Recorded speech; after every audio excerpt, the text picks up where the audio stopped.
That's one small step for man, one giant leap for mankind. The British Constitution provides that taxation and representation shall go together. Therefore, women taxpayers are entitled to vote. I have a dream today.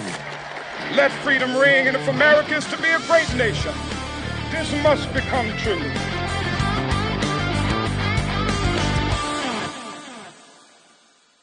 Hello there, and welcome back to Only Human. Or if this is your first time, welcome.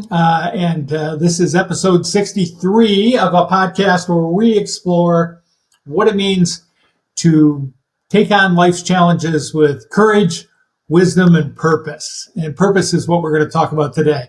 I'm Tonykern. Today we're going to dive in to a topic that lies at the very heart of personal growth and fulfillment. It's a funny name. It's a Japanese term, and we're going to talk about how we find something called Ikigai. That's spelled Ikigai. Ikigai.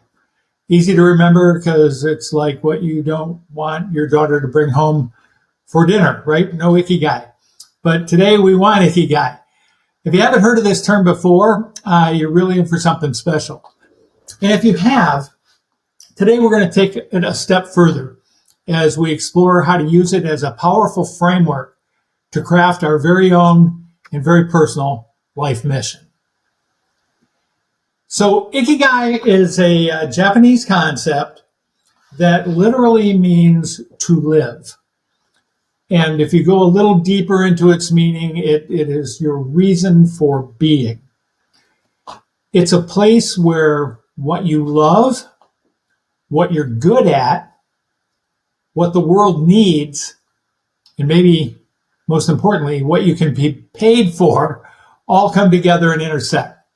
So just imagine having clarity on that, right? It's like having a compass for your life that feeds both your soul and your pocketbook, helping you to navigate decisions, helping you to stay motivated, and ideally helping you to lead a meaningful, bountiful, and purposeful life. So we're going to bring the diagram up here of Ikigai and break it down a little bit. Think of Ikigai, I'm going to probably just say purpose for now, as a Venn diagram with 4 overlapping circles. And I want to run over these circles one by one, right? The first one is, and perhaps most importantly, what you love. What's your passion? The things that light up your day, the things that maybe make you lose track of time. And for me, that's changed over my life. But one of the things I really enjoy getting absorbed in right now that doesn't seem to take energy, but gives energy to me is writing. I can sit down, especially lately, I'm writing some fiction and try to craft the perfect scene, right? With the perfect characters and the perfect setting and keeping tension in every word. And, it sounds very tedious and methodical, and it is, but it's a creative exercise that I get lost in, right? It's something that I love. So that's that big first circle. The second circle, which I'll try to stay with the same example, is what you're good at, right? This is your skill set, the talents or abilities you've developed over a lifetime, right? Or maybe recently. Taking that same example of being a writer, I am not yet really good at writing fiction. I'm getting better. I'm getting better all the time, which is why it's important that I love it so much. But that's that second circle. What are you getting good at? The third circle is what the world needs. How does what you love and what you're good at map to what the world needs? Because this gives you a sense of connectedness, right? A sense of purpose and how you contribute to the bigger picture outside of your own desires. And then the last one is what you can get paid for. Okay? And let's be real. At the end of the day, if your purpose can feed your financial and professional sustainability, and where the value that you offer, that you're in love with, that you're good at, that the world needs, is something you can get paid for, man, you've won the, this isn't a trifecta, you've won the quadfecta. Right? So the magic of this is, the magic happens where the circles overlap. You know, if, for example, if the intersection of what you love and what the world needs, that creates your mission, right? And that circle between what you're good at and what you can be paid for, that kind of defines your profession. And when you bring all those things together, if you can bring them all together, and we can, and we're going to walk through how to do that today, that's your purpose. So let's dig into this a little bit. First, why does it matter? And I've talked about this before, and I've talked about the importance of having a purpose. I've given you my life purpose. To help as many as I can, as many ways as I can, in as many places as I can, for as long as I can, all for the glory of God. Now, it took me a while to come up with that, but man, has that given me clarity ever since I have come up with it. And without that clarity, we can all tend to just drift through life. We find ourselves getting stuck or feeling unfulfilled. We have to pour tons of energy into something, maybe vocationally, that doesn't align with maybe who we really are. Maybe not even what we truly want, right? So when you find your Ikigai, your purpose, you unlock those things, right? Every decision, every goal becomes clearer. And, you know, this might be an overused term, but I think when you can get that defined, it adds a North Star for you to navigate off of. Now, here's a kicker, and it's really important for a lazy guy like me. Finding your purpose, creating your purpose, better said, because we don't really find it, isn't really about adding a bunch more to your plate, right? It's about alignment, right? It's about asking yourselves the right questions, and that's just what we're going to do right now. So we're going to conduct sort of a guided exercise for the rest of the podcast here this morning or afternoon, whenever you're looking at it, to help you craft your own life mission statement. So grab it, put it up, hit pause, grab a pen and paper, or just listen along and reflect. If you're not able to do those things, maybe come back and look at this again.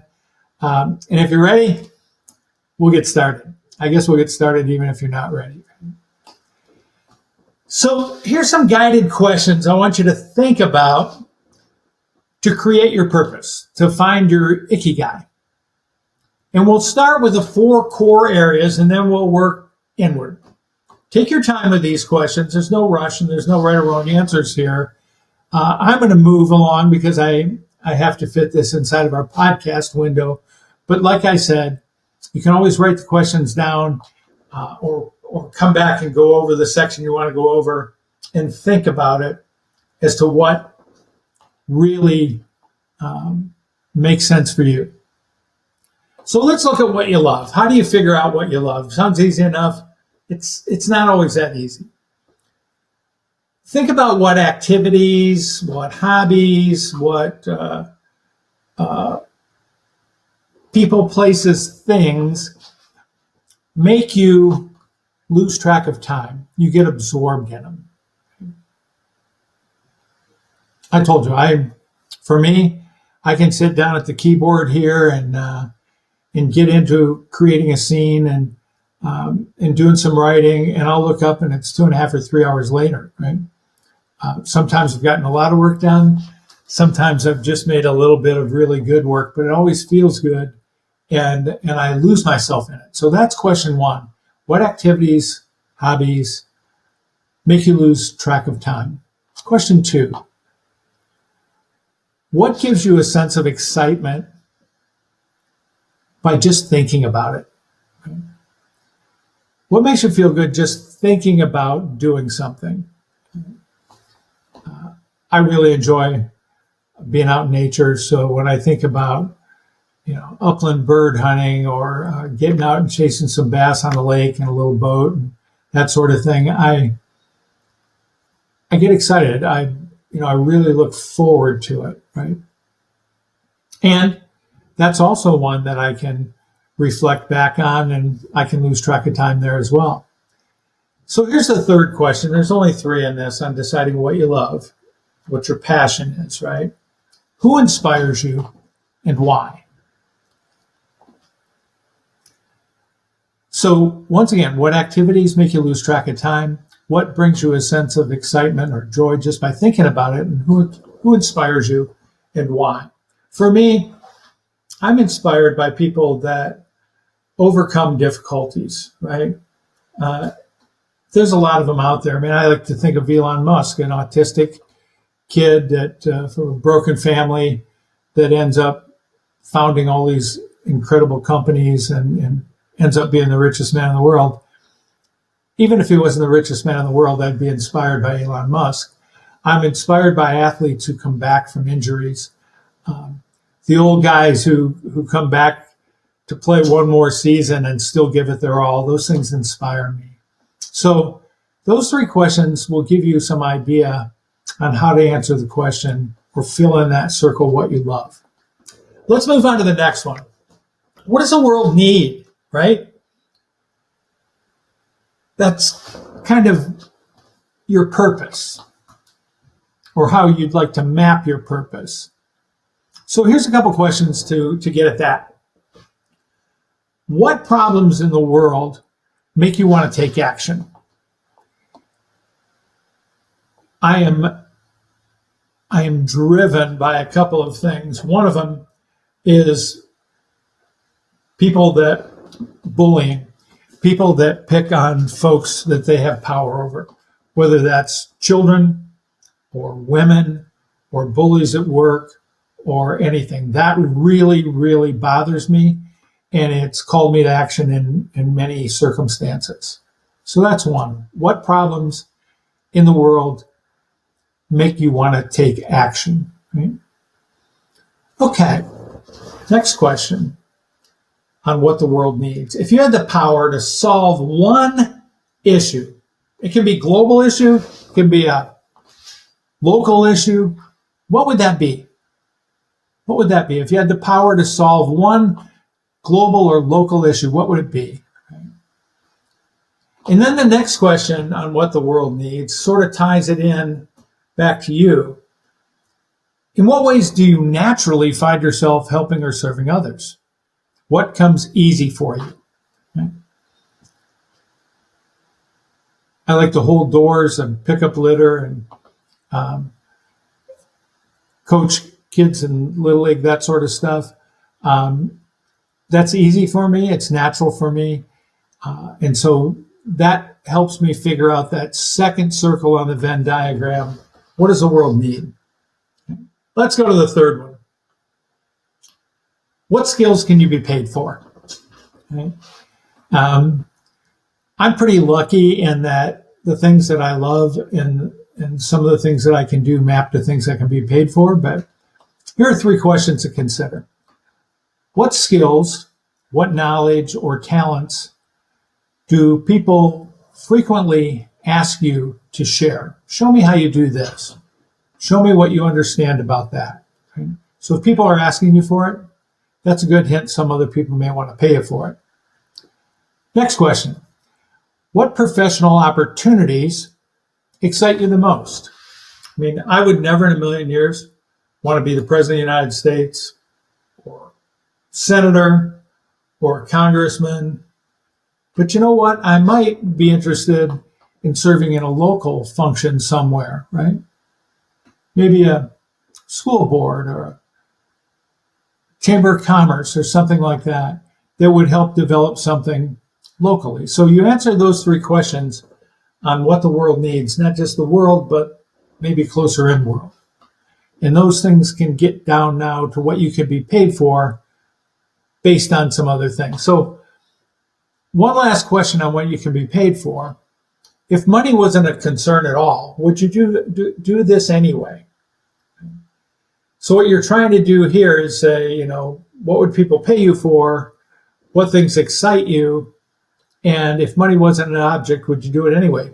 The reason that's important to what you can be paid for is because when you do it without being paid, you're going to do it with passion. And when you're paid, you're going to excel at it. And it's going to provide you opportunities to advance.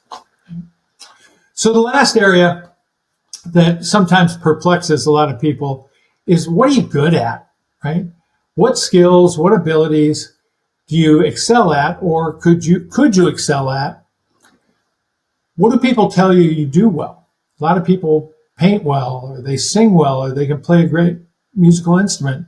I've been told at times that I speak clearly, although maybe this podcast isn't a great example, to demystify complex ideas. Right?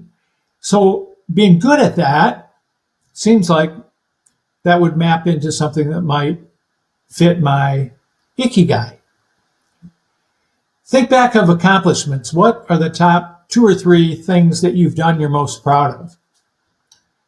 And then maybe a really, really insightful question is, what's the one thing that you've mastered that other people find challenging? I'll go back to my writing career. I haven't mastered it by any stretch of the imagination. But there was a time when I was terrified to sit down and try to write a book. And 11 books later, I'm still scared, but I'm not terrified anymore. And I try to talk other people off the edge and say, go ahead. The first thing you got to do is just sit down and start writing. Okay, so those are the 4 areas, right? What are you good at? What can you be paid for? What does the world need? And what do you love? Now let's move toward some intersections a little closer to the center. Now that we've explored these 4 areas, here's where it gets exciting, right? Ask yourself a couple more questions. How does what you love align with the needs of the world? That's question 1. Question 2, what unique perspectives or talents can you contribute to the greater good? And then question 3, what tasks or activities make you feel completely immersed and fulfilled? Now I'll just touch on all 3 of these questions real quickly again. How does what you love align with the needs of the world? Well, I mentioned that I really enjoy writing. And if I can write about things that are important to clarify things that other people may want more information on, that aligns, right? So that makes sense. What unique or perspective talents can you contribute to the greater good? Once again, if I can clarify complex things, if I can do something in 30 minutes on somebody's life purpose and get you to think about actually creating one, you know, I feel like I'm achieving my own mission. And then what tasks or activities make you feel completely immersed or fulfilled? That's kind of an everyday thing. You've got to keep evaluating it as you go on. There was a time when writing was not making me feel fulfilled. It was just the opposite of that. But I had to get to a level of competency and then edging toward mastery that allowed that flow state to develop, right? So don't just say, well, it doesn't make me feel completely fulfilled yet, to keep you from moving inward on that intersection towards your purpose. After you answer all 3 of these questions, you're going to start to see some patterns emerge. You're going to see how things that you enjoy, what your skills are, and what the world needs aligns. And now you're ready to do that magical step of crafting your purpose, right? So here's the last section of the Ikigai podcast. How do we actually craft a purpose statement, right? Here's where we bring it all together. So using the reflections from these earlier questions, try to craft a single sentence or 1 or 2 sentences that captures your life mission. And here's a real basic template. And you'll see how mine has kind of been truncated from this. I am here to do this thing by using this ability and my passion for this so that I can create that, right? I'm here to do this by using these abilities and my passion so that I can create something, right, or leave something.